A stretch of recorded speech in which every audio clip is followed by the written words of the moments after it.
Terlebih dahulu saya akan bertanya kepada saudara-saudara.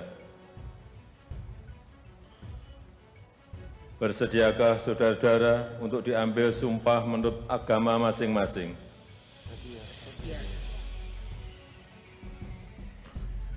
Apabila demikian, harap mengikuti dan mengulangi kata-kata saya.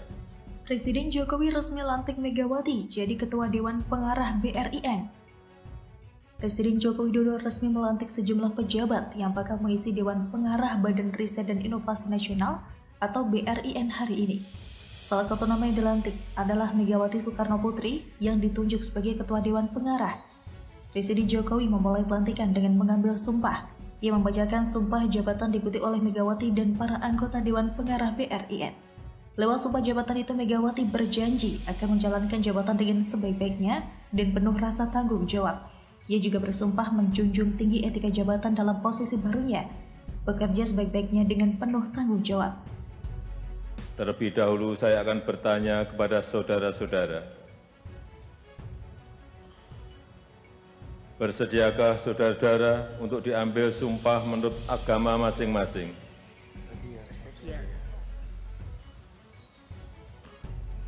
Apabila demikian, harap mengikuti dan mengulangi kata-kata saya. Pendirian BRIN merupakan amanat Undang-Undang Sistem Nasional Ilmu Pengetahuan dan Teknologi. Awalnya, lembaga itu dijabat secara rangkap oleh Menteri Riset dan Teknologi atau Menristek Bambang Brojonegoro. Namun, BRIN pisah dengan Kemenristek usai reshuffle kabinet tahun ini. BRIN menjadi lembaga sendiri dan dipimpin oleh Laksana Trihandoko. Badan itu menaungi sejumlah lembaga riset milik pemerintah seperti LAPAN, LIPI, dan Batan.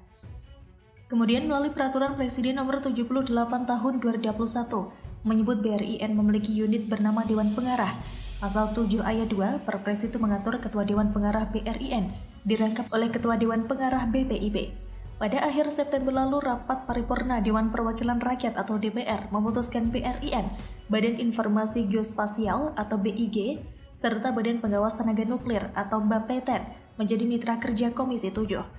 Keputusan itu diambil berdasarkan pasal 24 ayat 2 Peraturan DPR tentang tata tertib yang mengatur bahwa mitra kerja komisi sebagaimana dimaksud pada ayat 1 huruf B dapat dilakukan perubahan sesuai dengan perkembangan dan kebutuhan. Sebagai informasi, BRIN merupakan lembaga baru yang dibentuk oleh Presiden Jokowi menggantikan Kementerian Riset dan Teknologi yang dilebur bersama Kementerian Pendidikan dan Kebudayaan.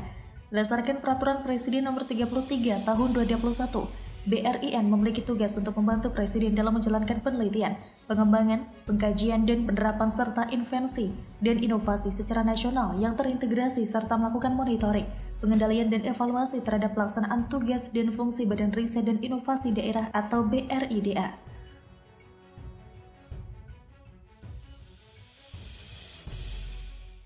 Ingin meresmikan dimulainya pemberian bantuan tunai untuk para pedagang kaki lima dan warung-warung kecil sebanyak di seluruh Indonesia nanti sebanyak 1 juta PKL dan warung. Jalan kaki ke Malioboro, Jokowi bagi-bagi BLT untuk PKL dan warung kecil. Setelah kunjungan pada 10 September 2021 lalu, Presiden Republik Indonesia Joko Widodo kembali datang ke daerah istimewa Yogyakarta pada Sabtu 9 Oktober 2021 pagi. Berbeda dari kunjungan sebelumnya yang mengevaluasi program vaksinasi, kali ini Presiden Jokowi hadir untuk memberikan bantuan langsung tunai atau BLT kepada warga Malioboro yang terdampak pandemi COVID-19. Presiden hadir bersama Menko Bidang Perekonomian Erlangga Hartarto dan Mensesnek Republik Indonesia Pratikno.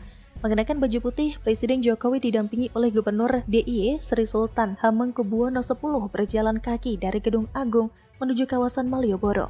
Presiden Jokowi tampak memakai kaos lengan panjang warna putih dan celana panjang hitam dengan sneakers hitam. Selama berjalan di area Malioboro, Presiden Jokowi dan rombongan banyak disambut oleh para pedagang maupun pengunjung yang ada di Malioboro. Mereka mengajak Presiden Jokowi untuk berfoto meski hanya dari kejauhan. Titik pembagian bantuan berada di Jalan Ahmad Yani di sebelah barat. Di sini, Presiden Jokowi mengumumkan peresmian dimulainya bantuan langsung untuk pedagang. Menurut Presiden, pemerintah menyalurkan BLT kepada 1 juta PKL di seluruh Indonesia. BLT yang dibagikan kepada PKL sebesar 1,2 juta rupiah. Dalam program BLT kali ini, bantuan pemerintah disalurkan oleh TNI Polri. Untuk DIY, pembagian BLT di Malioboro merupakan yang pertama kalinya. Salah seorang pedagang bakpia di Malioboro, Sumirah, 72 tahun yang mendapatkan BLT mengaku senang sekali bisa bertemu Presiden dan Sri Sultan secara langsung. Bantuan yang didapatkannya akan digunakan untuk memenuhi kebutuhan sehari-hari dan modal usaha. Warga Pajaksan ini berharap dengan kedatangan Presiden dan mulai bergeliatnya sektor pariwisata, maka perekonomian bisa kembali pulih. Pandemi COVID-19 pun bisa segera berakhir dan pedagang bisa beraktivitas seperti sebelumnya.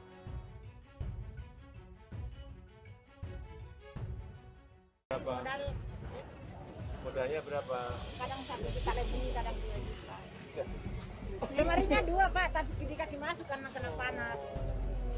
Lemarinya 2 Pak. Tadi yang bawa kita banyak tadi. Saya iya Pak, 5 orang sampai banyak orang tapi ada pulang untuk persiapan besok.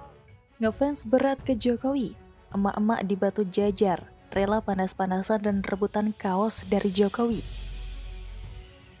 Masyarakat di Kabupaten Bandung Barat atau KBB antusias menyaksikan kedatangan Presiden Republik Indonesia Joko Widodo ke Pusat Pendidikan Komando Pasukan Khusus atau Pusdikpasus Batu Jajar pada Kamis 7 Oktober 2021.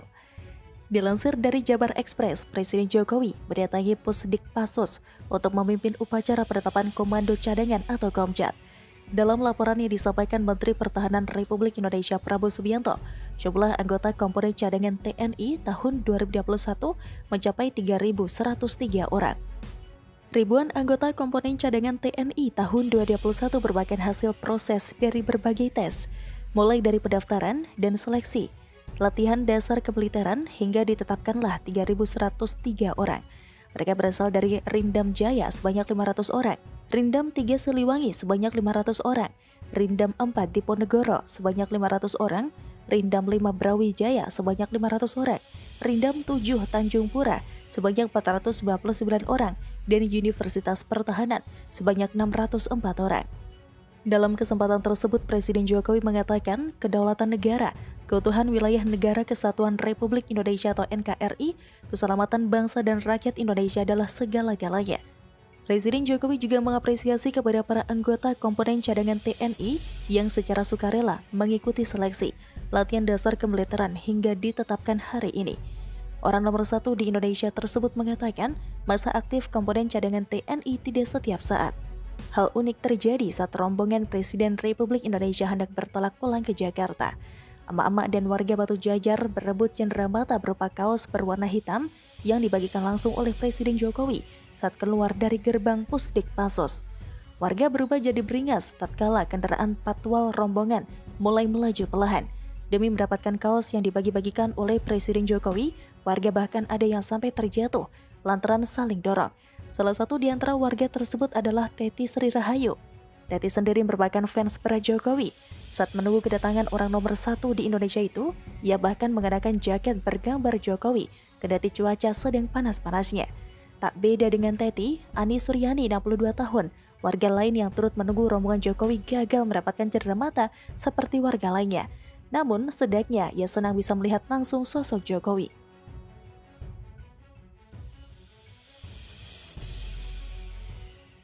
Memiliki 17.000 pulau, luas, infrastruktur merupakan syarat dan fondasi bagi negara kita ini untuk maju. Jokowi Bapak Infrastruktur. Proyek Bandara Siboru, Papua Barat bakal rampung dan diresmikan Jokowi akhir tahun 2022. Pembangunan bandara menjadi salah satu infrastruktur yang masuk dalam daftar proyek strategis nasional atau PSN baru. Proyek pembangunan bandara di era Presiden Joko Widodo yang menjadi prioritas tidak lepas dari terbitnya sejumlah aturan yang dimaksudkan untuk mempercepat pelaksanaan PSN sejak tahun 2016. Terdapat 8 bandara yang masuk dalam list Proyek Strategis Nasional 2021 yang mengacu pada Perpres Proyek Strategis Nasional 2020 melalui Perpres nomor 109 tahun 2020. Dari jumlah tersebut, 6 bandara merupakan proyek pembangunan bandara baru, diantaranya bandara yang terletak di Provinsi Papua Barat, yakni Bandara Siboru Fakfak dan Bandara Rendani di Manokwari. Sedangkan 2 sisanya adalah pengembangan dari bandara yang sudah terbangun sebelumnya. Dilansir dari Kompas.com pada hari Jumat 24 September 2021, Menteri Perhubungan atau Menhub Budi Karya Sumadi meninjau progres pembangunan 2 bandara yang berada di Papua Barat, yaitu Bandara Siboro di Fakfak dan Bandara Rendani di Manokwari. Dalam tinjauan yang ditemani Menteri Investasi atau Kepala BKPM Bahlil Lahadalia dan Gubernur Papua Barat Domingus Mendacan, Budi Karya Sumadi ingin memastikan pembangunan bandara berjalan sesuai dengan rencana di tengah masa pandemi COVID-19. Dalam keterangan tertulisnya, Budi Karya Sumadi mengungkapkan bahwa Presiden Joko Widodo memerintahkan untuk membangun Papua dan Papua Barat secara cepat. Oleh karena itu, Menteri Perhubungan bersama Bahlil Lahadalia, Pemda, dan unsur Forum Komunikasi Pimpinan Daerah atau Forkopimda merancang pembangunan bandara yang lokasinya di Siboro tersebut. Menurutnya, dengan kondisi geografis yang sulit tersebut, tentunya akan membutuhkan upaya yang lebih untuk membangun Bandara Siboro ini. Ia juga mengatakan hingga kini, progres pembangunan Bandara Siboro di Fakfak sudah mencapai 30% dan ditargetkan selesai pada akhir 2022. Budi Karya mengungkapkan hingga kini di Fakfak sudah memiliki bandara existing, yaitu Bandara Torea, namun hanya memiliki landasan sekitar 1.400 meter dan belum bisa didarati pesawat berbadan besar, sehingga dibangunlah bandara baru yang berlokasi di Siboro. Pembangunan Bandara Siboro di Fakfak tersebut dimulai sejak tahun 2020 yang diharapkan bisa meningkatkan konektivitas transportasi udara di wilayah Papua Barat, khususnya dapat menciptakan konektivitas dari dan ke Fakfak, sehingga kota Fakfak dapat menjadi tujuan wisata baru dan mobilitas manusia serta barang bisa dilakukan dengan lancar. Sebelumnya, Menteri Perhubungan Budi Karya Sumadi juga meninjau progres pembangunan Bandara Rendani di Manokwari, Papua Barat. Kini, pembangunan bandara tersebut sudah memasuki pekerjaan box culvert atau gorong-gorong dan pembangunan relokasi jalan dan jembatan untuk akses menuju bandara. Selain itu, nantinya akan dilakukan perpanjangan runway atau landasan pacu dari 2.000 meter menjadi 2.300 meter supaya bisa didarati pesawat yang lebih besar karena Manokwari merupakan ibu kota provinsi Papua Barat. Kehadiran bandara tersebut diharapkan dapat meningkatkan konektivitas transportasi udara dan bisa membuka gerbang perekonomian dan pariwisata di Manokwari dan sekitarnya. Sebagai informasi, selain pembangunan kedua bandara itu, Kementerian Perhubungan juga tengah membangun sejumlah bandara di Papua dan Papua Barat, seperti Bandara Nabire Baru, Bandara Anggi, Bandara Ilaga, dan Bandara Ewer. Aturan yang mengatur PSN diantaranya Peraturan Presiden Nomor 3 Tahun 2016 tentang percepatan pelaksanaan proyek strategis nasional itu, sebagaimana telah diubah beberapa kali. Terakhir dengan Peraturan Presiden Nomor 109 Tahun 2020 tentang perubahan ketiga atas Peraturan Presiden Nomor 3 Tahun 2016 tentang percepatan pelaksanaan proyek strategis nasional. Regulasi tersebut lebih dikenal dengan sebutan Perpres Nomor 109 Tahun 2020 tentang percepatan pelaksanaan proyek strategis nasional.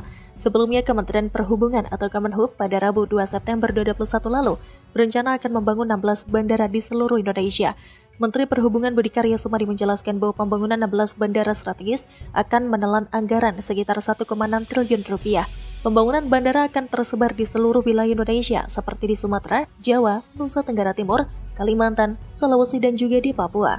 Kemenhub sendiri tahun depan akan menyiapkan anggaran membangun infrastruktur di semua sektor sebesar 33,9 triliun rupiah.